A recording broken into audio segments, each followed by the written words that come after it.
Bueno, vamos a comenzar una nueva serie acerca de los fundamentos teológicos de la fe cristiana. Esto suena bien grande, ¿no? Y en realidad sí es así de importante, pero quiero hacerlo en un lenguaje que sea sencillo y comprensible para todos nosotros, ¿no?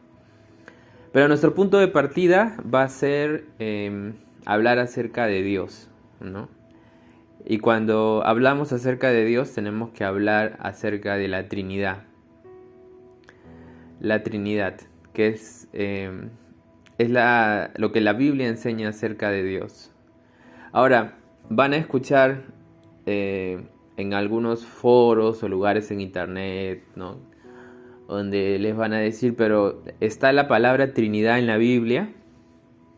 ¿No? Y en realidad la palabra Trinidad no está en la Biblia. Pero eso no nos debe preocupar. Lo que nos debe preocupar, o en todo caso a lo que le debemos prestar atención, es si el concepto que comunica la palabra Trinidad está en la Escritura, ¿no? Porque la Trinidad lo que busca es comunicar la síntesis de todo lo que la Escritura enseña acerca de Dios. Todo lo que la Biblia enseña acerca de Dios sintetizado es la doctrina de la Trinidad. Y por lo tanto, no hay nada más importante que describir apropiadamente a Dios, ¿no? Si nosotros decimos que Él es el Dios que adoramos, ¿no? Entonces tenemos que conocerle, aunque sea en la forma en la que Él ha decidido revelarse. Y digo aunque sea, porque Dios es infinito, ¿no? Dios es infinito y nunca vamos a llegar a conocerlo todo en este lado de la eternidad. Pero sí podemos llegar a ciertas conclusiones en base a nuestro estudio de la Escritura. Ahora, ¿qué quiere decir la Trinidad, ¿no? La Trinidad une en una sola idea una serie de proposiciones bíblicas que son las siguientes. Y se las voy a dar para que lo puedan apuntar. La primera es que la Biblia enseña de que hay un solo Dios. Después, la Biblia enseña que el Padre es Dios, que el Hijo es Dios, que el Espíritu Santo es Dios. Y finalmente, la Biblia enseña de que el Padre, el Hijo y el Espíritu Santo son iguales en esencia, pero distintos entre sí. Y vamos a tratar esta noche de demostrar bíblicamente cada una de estas ideas. Así que vamos a ir desde la primera. La primera es que hay un solo Dios. Y eso lo podemos ver desde el principio de la Escritura. Desde la ley, desde la Torá, en Deuteronomio, capítulo 4, verso 35.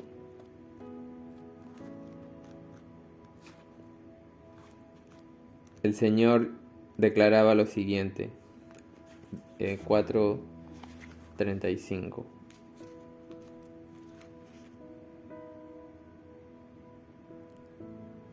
Dice, a ti se te ha mostrado todo esto para que sepas que el Señor es Dios y que no hay otro fuera de Él.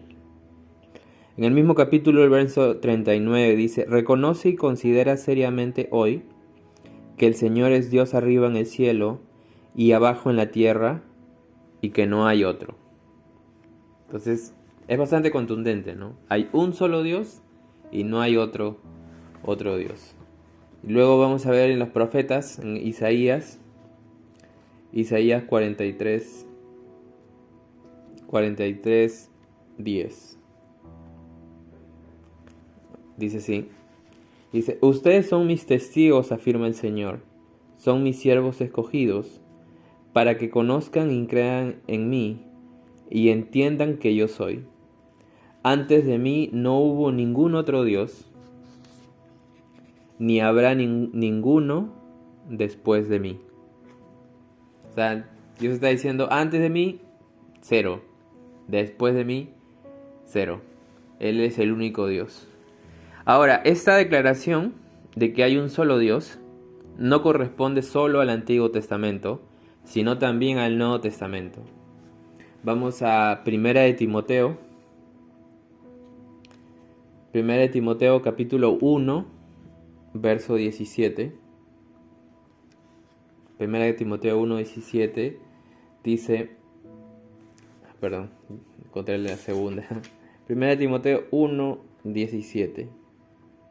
Por tanto, al Rey eterno, inmortal, invisible, al único Dios, sea honor y gloria por los siglos de los siglos.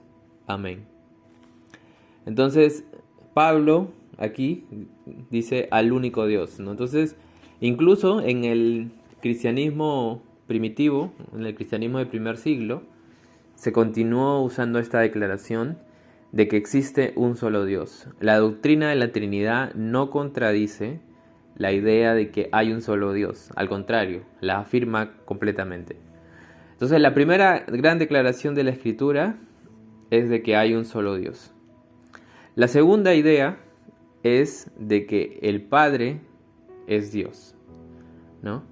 Es importante notar algo respecto a la enseñanza de la deidad de Dios Padre, y es que nunca ha habido alguna enseñanza falsa o una enseñanza que haya negado esta verdad, porque es tan obvia en la Escritura de que si ha habido, ha sido sumamente insignificante, ¿no?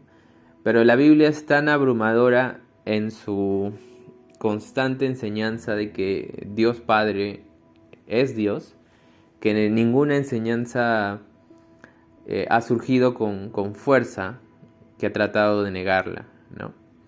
En el Antiguo Testamento ya se le llama a Dios como Padre, pero siempre se le señalaba como de una manera general para referirse al Padre de toda la nación de Israel, ¿no?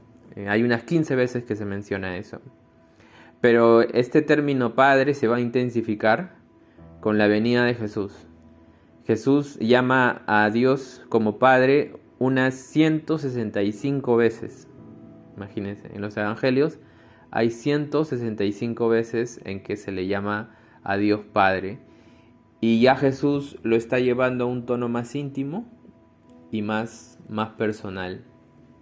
Vamos al Evangelio de Juan, Juan capítulo 6.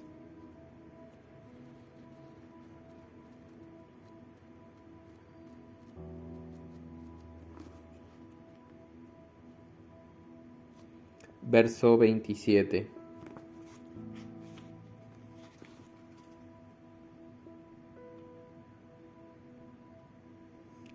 Dice así, trabajen, pero no por la comida que es perecedera, sino por la que permanece para vida eterna, la cual les dará el Hijo del Hombre. Sobre éste ha puesto Dios el Padre su sello de aprobación, ¿no? Entonces aquí, ¿quién está hablando? Está hablando Jesús. Y Jesús está hablando acerca de Dios el Padre. Entonces, virtualmente casi nadie contradice esta declaración, pero de todas maneras vale la pena poder ver ejemplos de ello también en el Nuevo Testamento, ¿no? Voy a pedir a Elaman si puede buscar 1 Corintios 8:6 y a Emily si puede buscar 1 Pedro 1:3.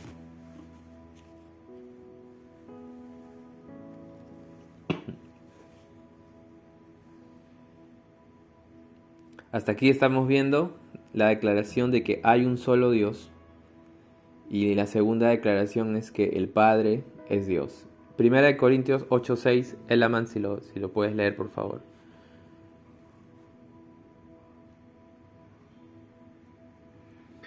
Primera de Corintios 8:6.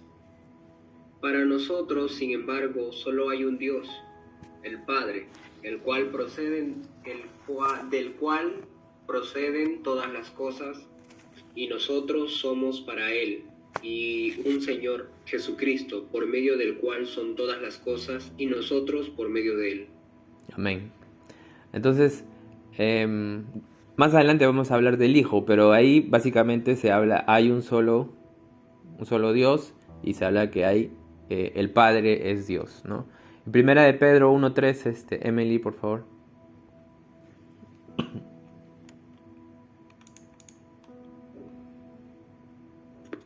Ya, dice, bendito el Dios y Padre de nuestro Señor Jesucristo, que según su grande misericordia nos hizo renacer por una esperanza viva, por la resurrección de Jesucristo de los muertos. Amén. Entonces, ahí vemos bastante claro, ¿no? Bendito el Dios y Padre de nuestro Señor Jesucristo. Entonces, las dos primeras declaraciones creo que no son controversiales en absoluto, ¿no? Hay un solo Dios y el Padre es Dios.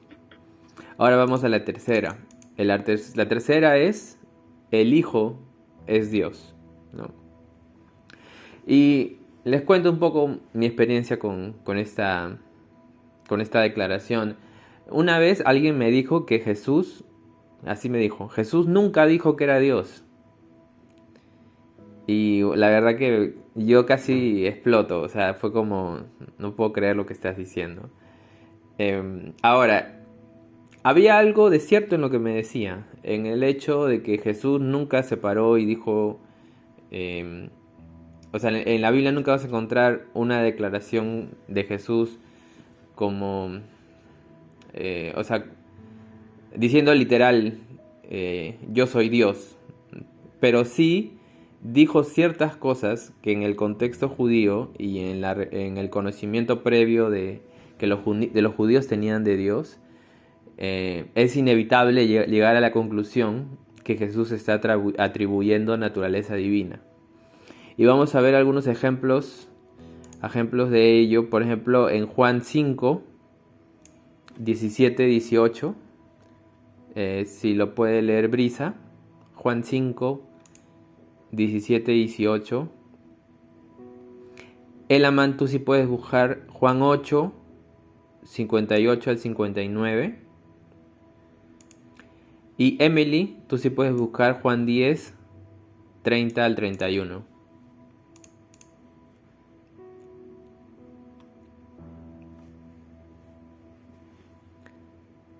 ¿No puedes, Brisa? Ya, yo lo voy a leer entonces.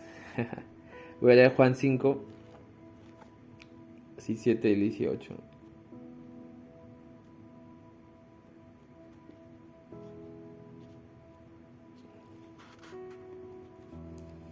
Dice así: pero Jesús les respondía, mi Padre aún hoy está trabajando y yo también trabajo. ¿No? Está en el contexto de que Jesús estaba sanando el sábado. Entonces dice, así que los judíos redoblaban sus esfuerzos para matarlo, pues no solo quebrantaba el sábado, sino que incluso llamaba a Dios su propio Padre, con lo que él mismo se hacía igual a Dios. Entonces, Jesús, al llamar a Dios de una manera tan íntima y al declarar que él era hijo de Dios, se estaba atribuyendo la misma naturaleza del Padre. Y ello, para los judíos, era como decir que Jesús también estaba aceptando que él era Dios. Juan 8, Elaman, si lo tienes.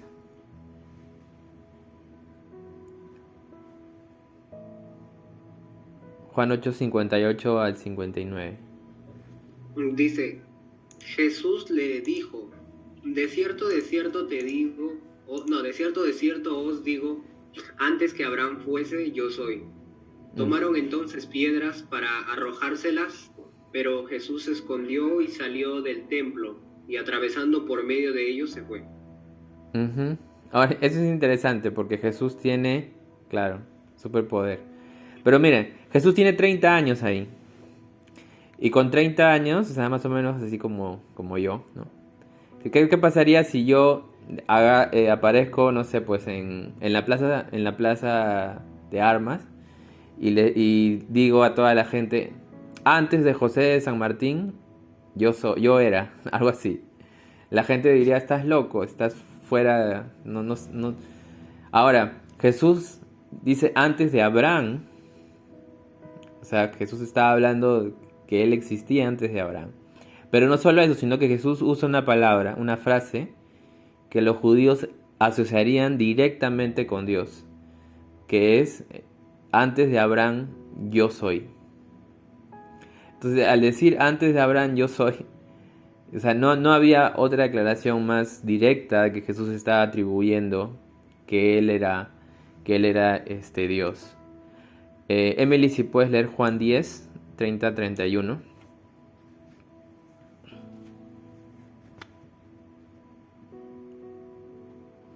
Ya, dice, yo y el Padre uno somos. Entonces los judíos volvieron a tomar piedras para apedrearlo. Claro, Jesús dice, yo y el Padre somos uno. Entonces la gente empezó a querer matarlo. Esto es importante porque Jesús no murió solo así como un mártir por sus ideales, ¿no? La acusación por la cual mataron a Jesús fue por blasfemia, porque se ponía en el mismo lugar de Dios, porque le decía a la gente: tus pecados son perdonados. ¿Y quién puede perdonar pecados sino Dios? Entonces, Jesús, lo que ocasionó todo este conflicto con los líderes judíos de Israel fue precisamente por esta declaración, por lo que Jesús estaba insistentemente diciéndoles que Él era más que un ser humano. Él era el Mesías y Él era el Hijo de Dios, con la misma naturaleza que Dios. Ahora, otro tema interesante también es que Jesús recibía los honores y la adoración que solo le correspondía a Dios. Si tú fueras un judío, tú entenderías de que la adoración solamente le corresponde al Señor. Ahora, hay algunos casos en el ministerio de Jesús en que la gente se arrodilla y le adora. Y Jesús nunca les corrige. O sea, Jesús no le dice, ¿no? Como hay casos que los ángeles corrigen la adoración de las personas. Jesús no las corrige, Jesús las acepta.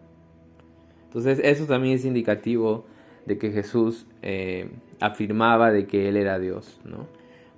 Voy a leerles bueno, hay más pasajes, pero vamos a ir a Mateo 26.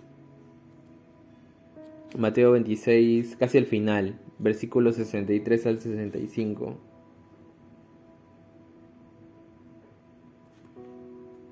Mateo, perdón. Mateo 26. Ya, 26, el 16, ¿de cuánto a cuánto? Del 63 al 65. Este es el juicio de Jesús. Este es el juicio de Jesús y esto demuestra lo que les acabo de decir acerca de que la acusación contra Jesús fue la blasfemia, ¿no? Bueno, acá están, desde el versículo 62 voy a leer, ¿no? Poniéndose en pie el sumo sacerdote le dijo a Jesús: ¿no vas a responder? ¿Qué significan estas denuncias en tu contra? Pero Jesús se quedó callado, así que el sumo sacerdote insistió: te ordeno, en el nombre del Dios viviente, que nos digas si eres el Cristo, el Hijo de Dios.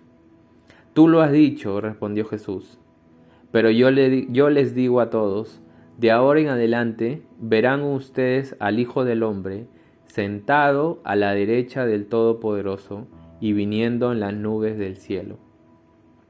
Ha blasfemado, exclamó el sumo sacerdote, rasgándose las vestiduras. ¿Para qué necesitamos más testigos? Miren, ustedes mismos han oído la blasfemia.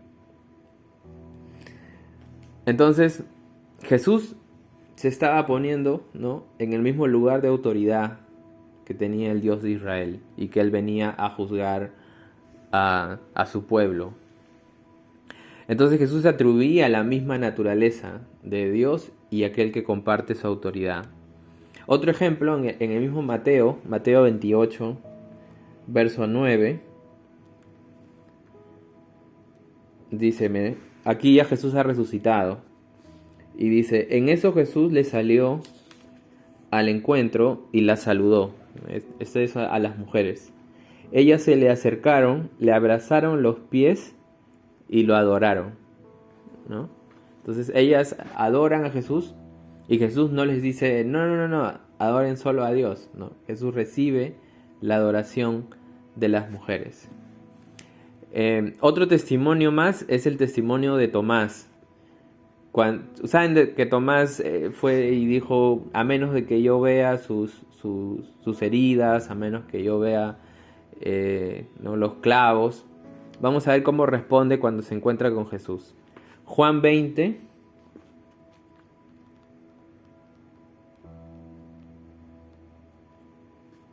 Juan 20, versículo 28.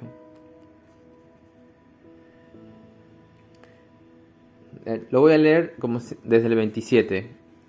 Dice, luego, bueno, desde el 26 para toda la escena. Dice, una semana más tarde estaban los discípulos de nuevo en la casa y Tomás estaba con ellos.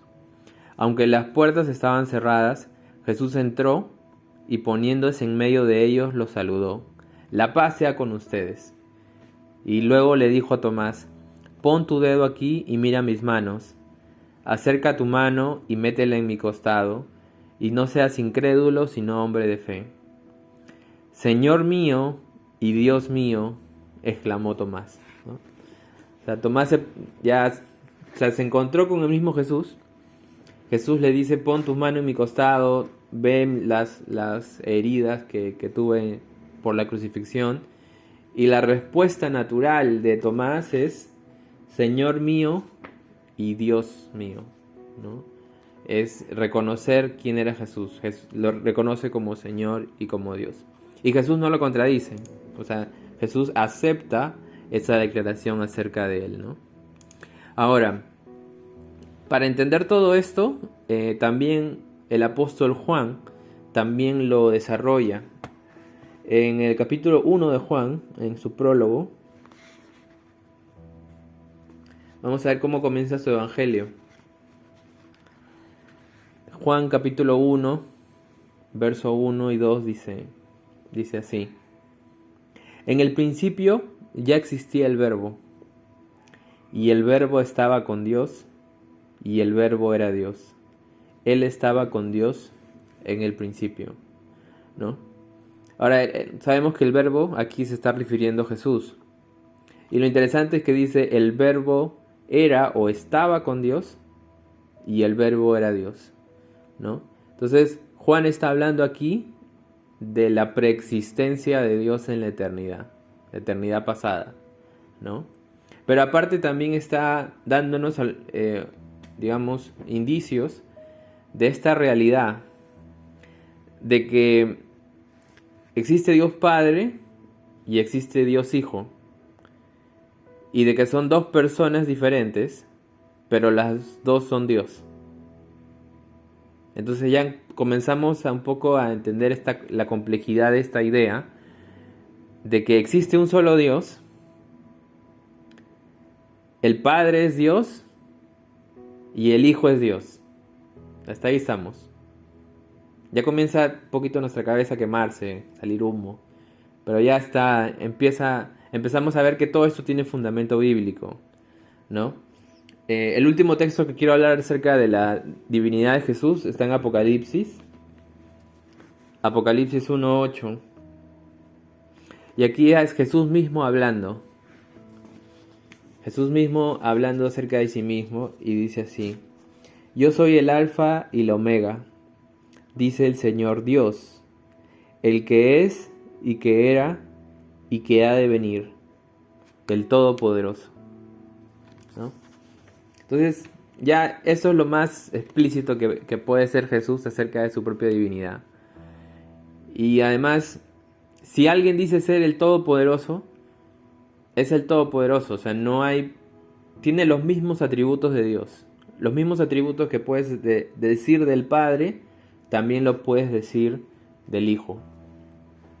Entonces, sin contradecir de que existe un solo Dios, la Biblia también enseña de que el Padre es Dios y que el Hijo es Dios.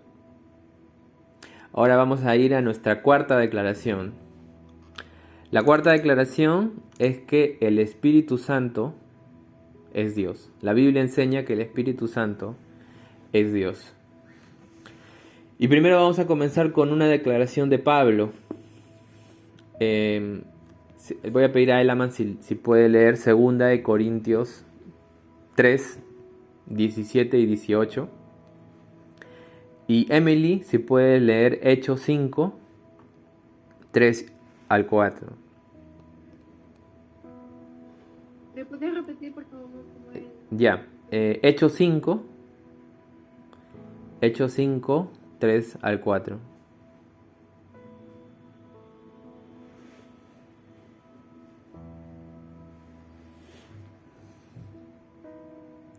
Elaman, si puedes leer 2 Corintios 3, 17 y 18, por favor.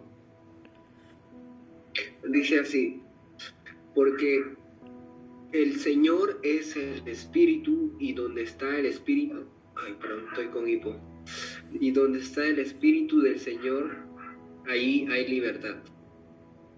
Amén. 18 también. Por tanto, nosotros todos, mirando a cara descubierta, como en un espejo, la gloria del Señor, somos transformados de la gloria en gloria, de gloria en gloria, en la misma imagen, como por el Espíritu del Señor. Amén. Entonces ahí se afirma de que el Señor es el Espíritu, ¿no? Y ese título Señor se le atribuía también a Jesús y también a Dios. Pero Emily nos va a dar un ejemplo también que nos va a ayudar a entender cómo la Biblia enseña que el Espíritu Santo es Dios. En Hechos 5, 3 y 4, por favor. Sí. Dice, y dijo Pedro, Ananías, ¿por qué llenó Satanás tu corazón para que mintieses al Espíritu Santo y sustrajeses del precio de la heredad? Reteniéndola no se te quedaba a ti, y vendida no estaba en tu poder, porque pusiste esto en tu corazón. No has mentido a los hombres sino a Dios. Me pareció muy interesante este versículo, pero lo tengo en otra versión. Y dice, por ejemplo, Ananías le reclamó a Pedro, ¿cómo es posible que Satanás haya llenado tu corazón para que le mintieras al Espíritu Santo y te quedaras con parte del dinero que recibiste por el terreno?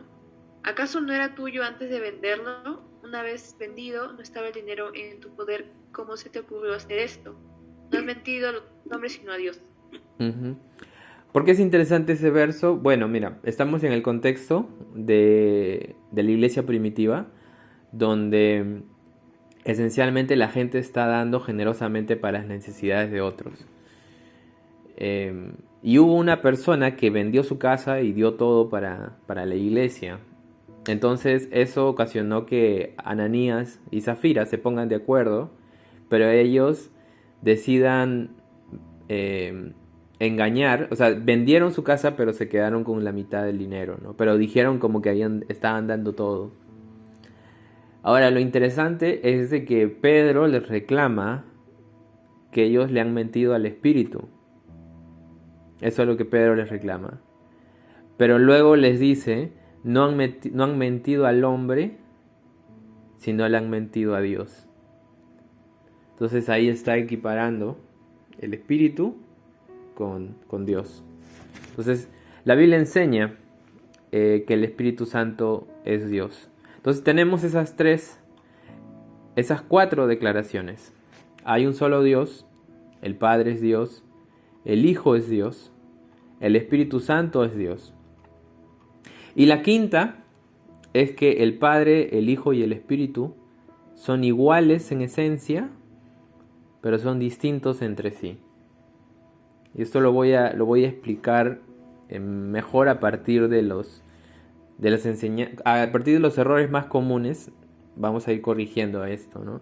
Pero lo que enseña la Trinidad es que Dios existe eternamente en 3 personas distintas, quienes son totalmente e igualmente Dios entre sí. Ahora, los errores en la doctrina de la Trinidad se dan porque algunos enfatizan ciertas verdades, pero niegan las otras. Algunas enfatizan que Dios es uno, pero niegan que Dios es 3. Otras enfatizan que Dios es 3, pero niegan que Dios es 1. Entonces hay que tener este es el reto del teólogo cristiano, es ser fiel a todo lo que Dios enseña, a todo lo que la Biblia enseña acerca de Dios. Entonces, para explicarles un poco más estos puntos, vamos a ver cuáles son los errores o las herejías más comunes. La primera es el modalismo. Lo que enseña el modalismo es que Dios es sucesivamente Padre, Hijo y Espíritu Santo. Es decir, de que Dios es uno solo, pero Él se reveló en el Antiguo Testamento como Padre, en los Evangelios como el Hijo, y a partir de Hechos, en la historia de la Iglesia, como el Espíritu Santo. Entonces, afirma de que lo que tenemos no son tres personas, sino que Dios se ha manifestado, tres manifestaciones distintas, no tres personas, sino tres manifestaciones. Ahora, eso entre comillas parece no tener mucho problema, pero te enfrentas con textos como por ejemplo el bautismo de Jesús. ¿Cómo explicas dentro de esta postura, por ejemplo, el bautismo de Jesús? Vamos a leerlo en Mateo 3.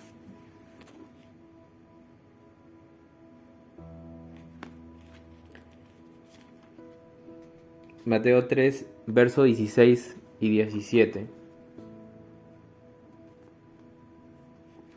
Lo voy a leer. Dice: tan pronto como Jesús fue bautizado, subió del agua.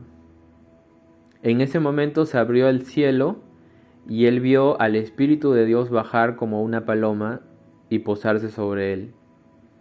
Y una voz del cielo decía: este es mi Hijo amado, estoy muy complacido con él. ¿No? Entonces, ¿qué está sucediendo aquí? ¿Qué vemos aquí? Bueno, Jesús está siendo bautizado. Y luego desciende sobre él el Espíritu Santo, como una paloma. Y se oye una voz, que es la voz de Dios el Padre, hablar desde el cielo y decir: este es mi Hijo amado, en quien tengo complacencia, ¿no? Entonces, no podemos decir de que Dios se ha manifestado de cierta manera en el Antiguo Testamento, en el Nuevo Testamento, en los Evangelios a partir de Hechos, si tenemos a los tres operando en un momento en la historia y cada uno se le describe como Padre, como Hijo y como el Espíritu Santo, ¿no? En otras palabras, el Padre no está siendo bautizado, el que está siendo bautizado es el Hijo. Y el que viene sobre el Hijo no es el Padre, es el Espíritu Santo. Entonces, hay que respetar que es el Padre, es una persona, el Hijo es una persona y el Espíritu Santo es una persona. Y el modalismo como tal no puede explicar este tipo de textos, ¿no? Otro problema es, por ejemplo, en nuestra salvación, en Efesios, cuando estudiamos Efesios vimos de que somos predestinados por el Padre, ¿no? Limpiados por la sangre de Cristo y sellados con el Espíritu Santo, ¿no? Entonces hay una obra que realiza cada uno en nuestra salvación. Ellos trabajan juntos totalmente, pero la descripción de cada uno es distinta, ¿no? Ahora, tristemente, esta enseñanza del modalismo es parte de la doctrina de... Hay una facción del movimiento pentecostal que se llama la Iglesia Pentecostal Unitaria o Unida, algo así. Pero ellos creen esto. Ellos creen en el modalismo y por lo tanto niegan la doctrina de la Trinidad. Pero tienen muchos problemas con estos textos, ¿no? Otro error es el arrianismo.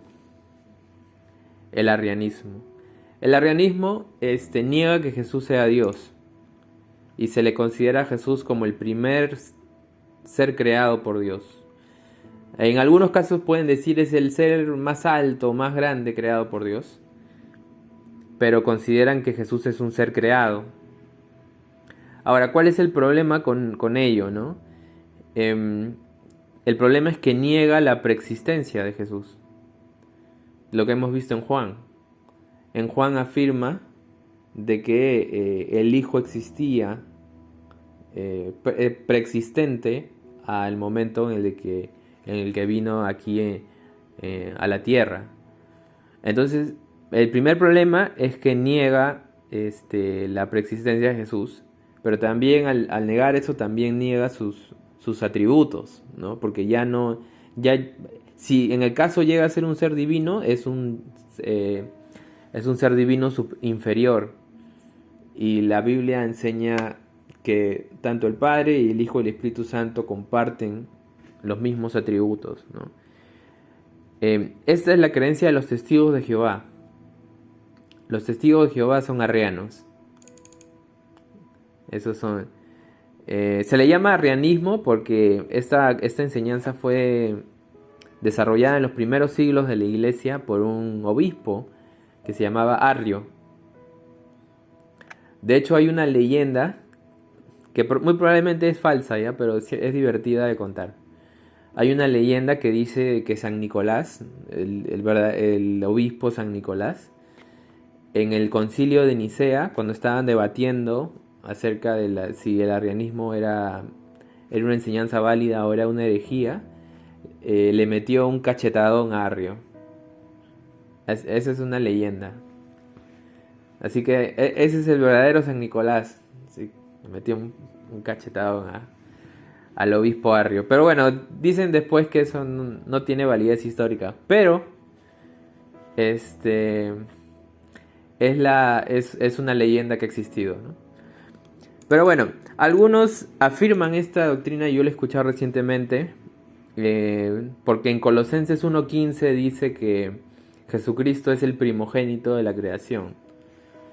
Entonces, como dicen que si Jesús es el primogénito, entonces es el primer ser creado. Pero le quiero leer un comentario que explica mucho mejor.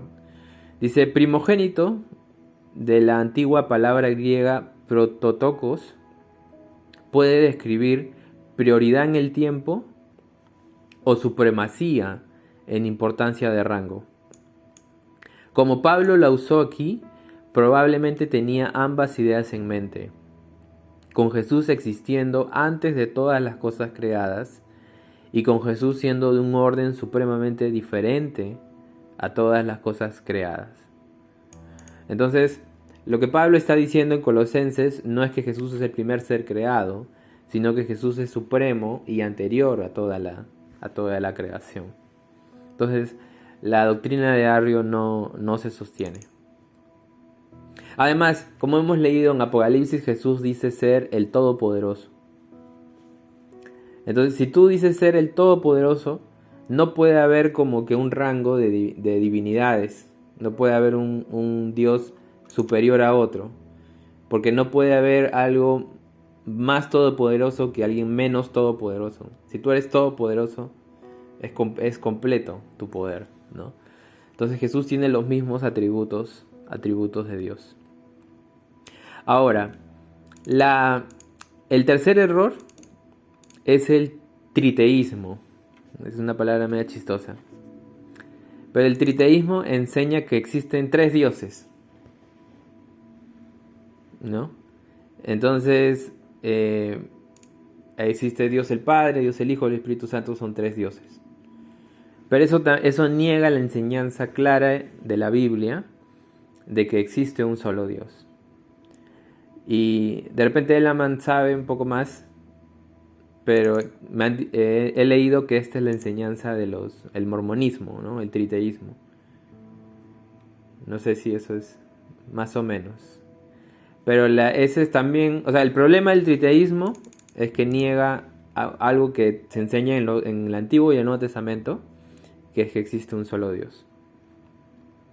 Entonces, tenemos esas 5 declaraciones, ¿no? Hay un solo Dios, el Padre es Dios, el Hijo es Dios, el Espíritu Santo es Dios. Y la quinta declaración es que el Padre, el Hijo y el Espíritu Santo son iguales en esencia, tienen los mismos atributos, pero son distintas personas. No la puedes confundir. El Padre no es el Hijo no es el Espíritu no es el Padre. Es el Padre, el Hijo y el Espíritu Santo. 3 personas, un solo Dios. Esa es la doctrina de la Trinidad.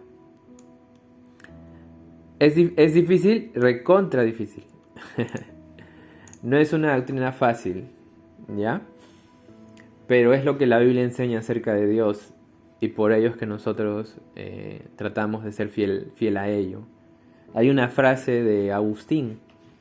Agustín decía, niega la Trinidad, pierdes tu salvación. Trata de entenderla, pierdes tu cerebro. O sea, él básicamente estaba diciendo, no puedes negarla, porque si la niegas estás fuera de la ortodoxia cristiana. Pero si tratas de entenderla completamente, nuestro cerebro no va a dar, no nos va a alcanzar para eso. Ahora, lo importante es que nosotros tengamos claro lo que la Biblia enseña. Pero ahora, ¿por qué es importante la doctrina de la Trinidad y qué implica? ¿Qué implica para nosotros hoy? ¿Qué nos enseña? Le voy a dar 5 puntos. ¿Ya? La primera es que la doctrina de la Trinidad nos debe hacer humildes. Porque es tan compleja y es tan maravillosamente misteriosa que no la vamos a comprender en su totalidad, ¿no? Mi pastor tenía una frase que decía, si Dios fuera creado por el hombre, yo lo podría entender. Pero como Dios no ha sido creado por el hombre, me da confianza saber de que adoro a un Dios al que no puedo comprender totalmente. O sea, en lo que él estaba diciendo es la complejidad de la Trinidad nos da la confianza de que Dios es realmente Dios. Que hay una parte que no se ha revelado, pero hay una gran parte también de que es un gran misterio, ¿no? Entonces el primer punto es que la doctrina de la Trinidad nos debe hacer humildes ante Dios. El segundo punto es que la doctrina de la Trinidad demuestra que Dios es amor. Y eso les explico un poco. Para que el amor exista, requiere de otra persona para que pueda haber ese amor, ¿no? Y Dios en su esencia es 3 personas. Y por lo tanto, Dios es amor y ha sido amor por toda la eternidad, ¿no? O sea, Dios no creó al hombre porque necesitaba amar. No, Él ya era amor y creó al hombre para compartir ese amor, pero Él ya era en sí mismo amor. Si Dios hubiese sido un solo ser, no hubiese habido eternamente amor. O sea, perdón, Dios es un solo ser, ¿qué estoy diciendo? Si Dios fuera una sola persona, ya, ahí está mejor. Si Dios fuera una sola persona, no habría habido amor eternamente. Pero Dios es 3 personas, un solo Dios. Esa es no me estoy yendo por otro lado. Ok, un solo Dios, 3 personas. Tercero, la doctrina de la Trinidad demuestra que Dios es la comunidad perfecta, ¿no? O sea, pensemos en lo siguiente. La doctrina, solo la Trinidad es la única comunidad que no ha sido nunca contaminada por el pecado. Todas las relaciones que nosotros conocemos, todas, hasta las más hermosas que hayamos visto, han sido contaminadas por el pecado. Pero la Trinidad es la comunidad perfecta que nunca ha sido contaminada por el pecado. Ahora, ¿qué pasa? ¿Qué pasa cuando hay una comunidad que se ama perfectamente? Que cada miembro se deleita el uno en el otro y que se derrama de forma constante en amor uno por el otro, como la relación que existe entre Dios Padre, Dios el Hijo y Dios el Espíritu Santo. El resultado de ello es que hay razones para creer de que Dios en su esencia es la alegría más grande que jamás haya existido. Dios es, al ser esta comunidad perfecta de amor y de entrega, es la alegría más grande que jamás ha existido, ¿no? Algunos han argumentado que un sinónimo para la Trinidad es la felicidad. O sea, Dios en sí mismo es perfectamente gozoso, es una fuente de alegría y de felicidad interna. Y la Trinidad, ese es el quinto punto, la Trinidad también explica nuestros anhelos más profundos que nosotros tenemos por relaciones de amor.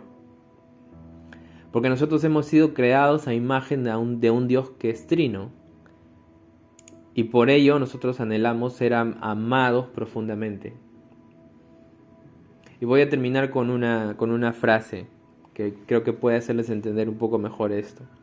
Dice así: la realidad última, o sea, aquello que dio origen a todas las cosas, la realidad última, es una comunidad de personas que se conocen y se aman. Y de eso trata el universo, Dios, la historia y la vida. Si tú prefieres el dinero, el poder y los logros a las relaciones humanas, te estrellarás contra las rocas de la realidad. Es imposible permanecer completamente humano si pierdes los confinamientos de la comunidad. Creemos que el mundo fue hecho por un Dios, que es una comunidad de personas que se han amado por toda la eternidad. Y fuiste hecho para la entrega recíproca, un amor dirigido a los demás.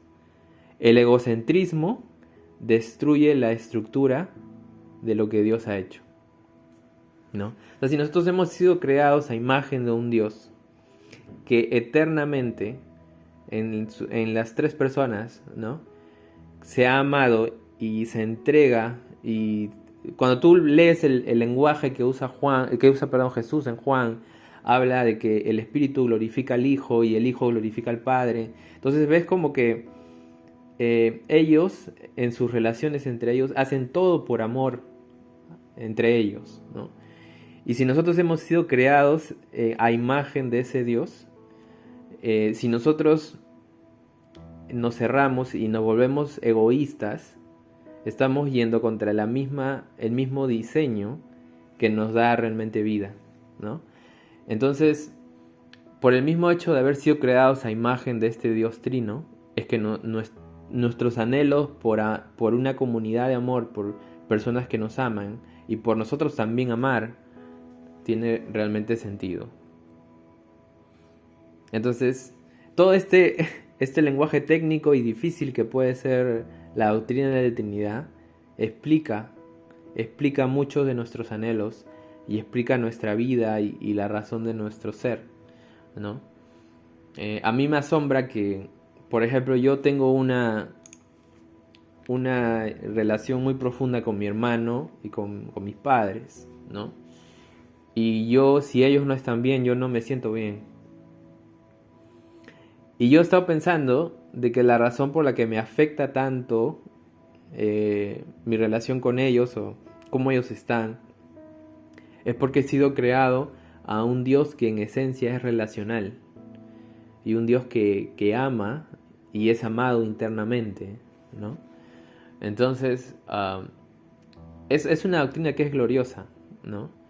Pero que dentro de su complejidad explica muchas de las cosas que suceden en nosotros y en nuestro mundo, ¿no? Amén.